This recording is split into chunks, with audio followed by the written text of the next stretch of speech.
Meetings of today. This is Anjana Srivastava, Assistant Professor Jyoti Prakash Mahila BA College.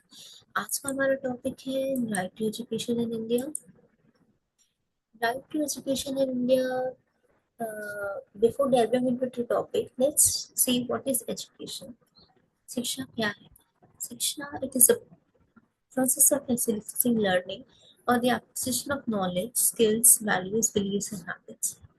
तो एक ऐसी प्रतिक्रिया है जिससे कि हम लोगों को ज्ञान की प्राप्ति होती है.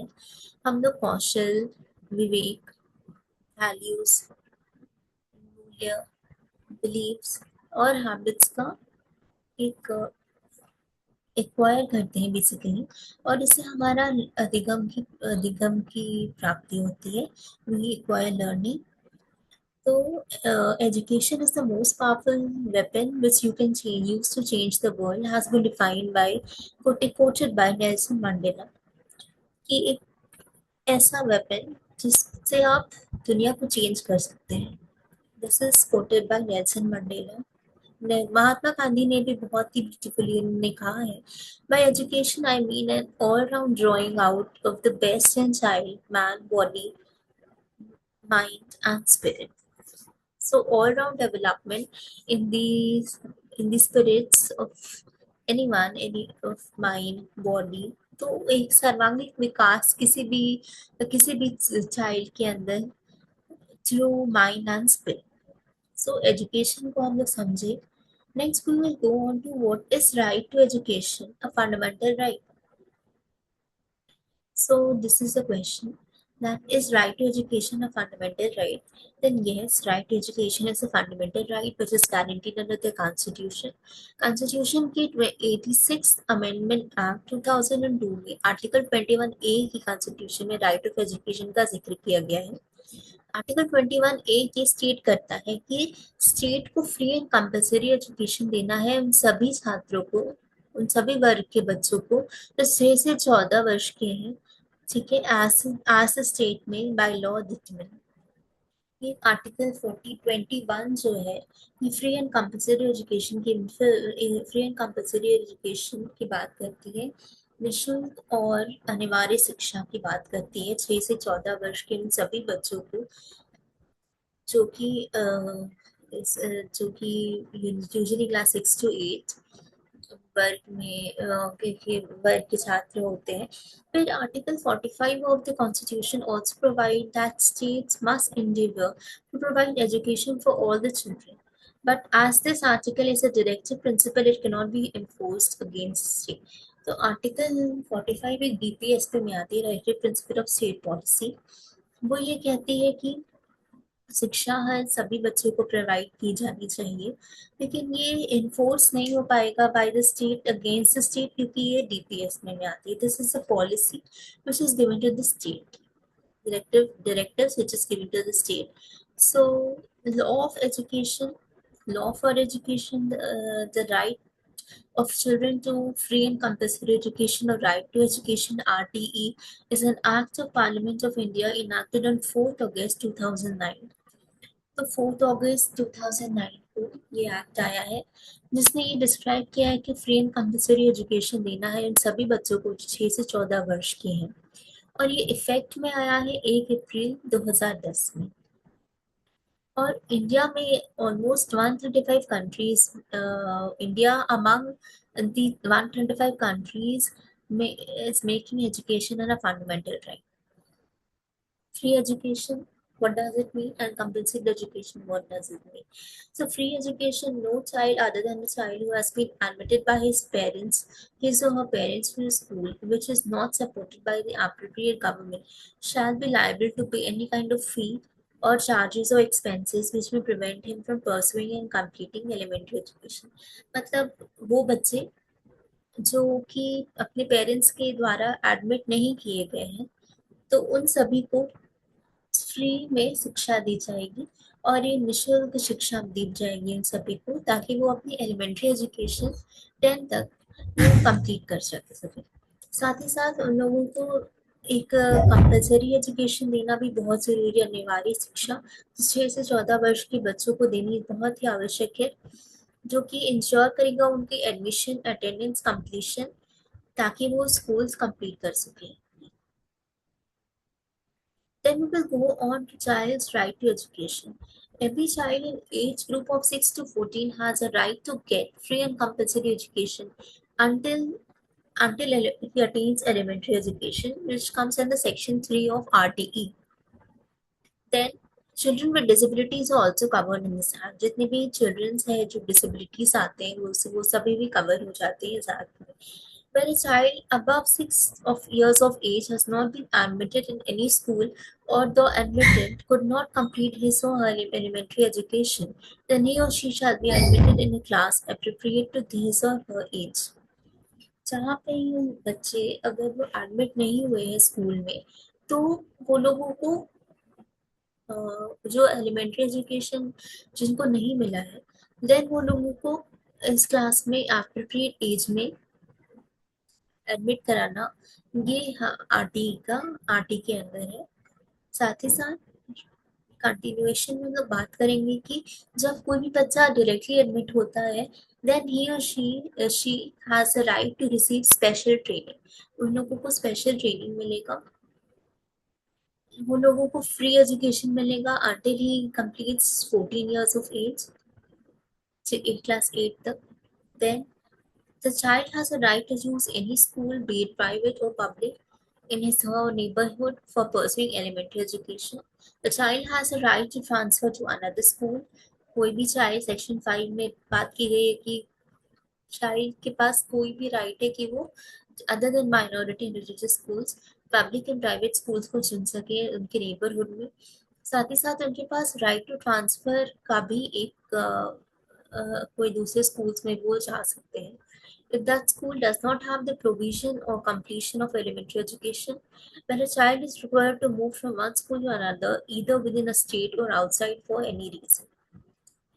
चाइल्ड ट्रांसफर करा सकता है जब स्कूल के पास ऐसे कोई प्रोविजन नहीं है कि वो compulsory education elementary education complete करा सके, और child is required to move to another school either within a state or outside for any reason. ठीक है. Next we'll delve into what is the duties of the government for this right to education. The duty is to establish schools for within the neighborhood. Then the center and state to share the financial responsibility for providing education to every child. Currently, the center and state shares funds ratio of 68 to 32 respectively. तो centre and state का एक financial responsibility है, तो ये दोनों मिलके ये सहभागिता करके वो दोनों फंड शेयर करते हैं 68:32 रेशियो में रिस्पेक्टिवली, इंश्योरिंग दैट जो चाइल्ड वीकर सेक्शन से बिलोंग करते हैं या डिसएडवांटेज ग्रुप्स में, वो लोगों को एलिमेंट्री एजुकेशन को प्रोवाइड करने में कोई भी दिक्कत ना हो सके. Then we move on to the continuation that duties क्या है गवर्नमेंट की, तो ensure and monitor admission, attendance and completion of elementary education by every child. Ensure करे कि वो लोग एडमिट हो रहे हैं, उनकी अटेंडेंस प्रॉपर है कि नहीं, और वो कंप्लीट करके रिटेंशन का कंसेप्ट जिसमें आता है वो रिटेन कर रहे हैं कि नहीं. ठीक है. और देन वो अपना टाइमली टू टाइमली करिकुलम को प्रिस्क्राइब कर रहे हैं कि नहीं, course of the study of the elementary education वो पढ़ रहे हैं कि नहीं, ट्रेनिंग फैसिलिटी टीचर्स को प्रोवाइड की जा रही है कि नहीं, details regarding standards and guidelines भी फॉलोड गिवन इन शेड्यूल, और जितने भी गाइडलाइंस है उसको फॉलो की जा रही है कि नहीं. Duties of a school. Every the school को भी कुछ कुछ duties हैं. Every recognized schools, either public or private, must have 25% of its total admissions to the backward sections of the nation. तो 25% admission जो है वो backward sections को देनी है schools में. And every school is ordered to maintain pupil-teacher ratio according to guidelines provide the pupil-teacher ratio, जिसमें कि 30:1 की बात की गई है. अपर प्राइमरी लेवल में 35:1 की बात की, मतलब कि no capitalization fee should be charged on any student, or no screening procedure for any preference must be given to the two students. तो इसमें पीपल टीचर रेशियो का मतलब हर एक छात्र के लिए कुल 30 छात्र के लिए कोई एक टीचर सीमित है, और 35 स्टूडेंट्स के लिए कोई एक टीचर सीमित है. और कैपिटलेशन भी किसी को स्टूडेंट से चार्ज नहीं किया जाएगा, और no screening procedure should be given must be given between two students. Any preference shouldn't be given to the two students. मतलब भेदभाव नहीं होना है, हर एक को इक्वल अपॉर्चुनिटी मिलना चाहिए. In continuation we will talk that no child should be held back or expelled from school until the completion of elementary education. कोई भी स्टूडेंट को रोका नहीं जाएगा, ना कि वो एक्सपेल किया भी जाएगा. उन लोगों को नहीं करना है एक्सपेल, ना कि इन लोगों को रोकना जाना है जब तक वो अपना एलिमेंट्री एजुकेशन कंप्लीट ना कर सके. कोई भी तरह का फिजिकल हैरेसमेंट नहीं होगा चाइल्ड पे, और student must be provided with the certificate of completion of the course. उन लोगों को सर्टिफिकेट ऑफ कंप्लीशन देना है. Students have good standards, facilities, and must also conduct teacher training programs. Schools should have good standards, it should give good facilities to the children, and must conduct teacher training programs ताकि teachers को भी अच्छी तरीके से training मिल सके, ताकि वे इन छात्रों को अच्छे से पढ़ा सके. तो every school must consist of school management committee, which will consist of the parents and elected representatives of local authority. Every school must also consist of school management committee, which will also comprise of parents and elected representatives of the local authority as well. So, teachers and RTE Act. Teachers shall not be used for non-educational purposes like duties related to local authorities, pertaining census, etc. The teacher is not allowed to take private tuitions. Private tuitions to teachers को नहीं लेनी है. Teachers committing default in performance of duty shall be liable for disciplinary action under the service rules applicable to him or her. तो teacher जो अपनी duties को ठीक तरह से परफॉर्म नहीं कर पा रही हैं, वो लोगों को डिसिप्लिनरी एक्शन की तरफ उन लोग के लिए लागू होता है.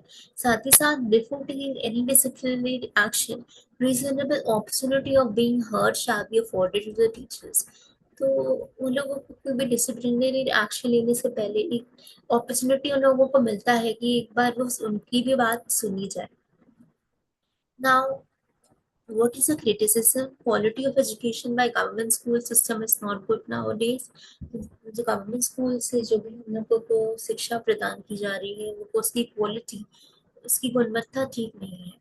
But depending on private institutions, some people feel the state is giving up constitutional obligation towards providing elementary education. तो प्राइवेट इंस्टीट्यूशन की जब हम लोग बात करें तो लोगों को ये लगता है कि वो जो एक स्टेट का जो एक लीगल कॉन्स्टिट्यूशनल ऑब्लिगेशन है, that they are inclined to provide elementary education, वो कम होते जा रहे हैं. Then orphan children are often unable to produce the documents required in states even though they are willing to get education.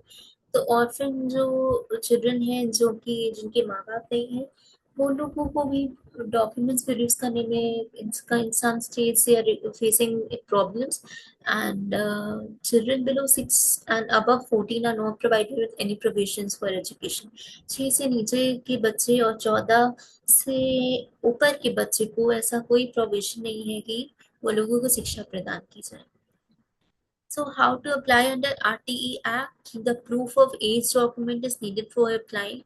For example, birth certificate, but no child shall be denied admission due to lack of age of proof. The family income is also required. Parents or guardians of the child can apply via the RTE website of their state or through e-Seva Center or District Education Center. So this we come to the end of what is the right to education. Thank you so much for this lecture. There are more to come, and thank you so much.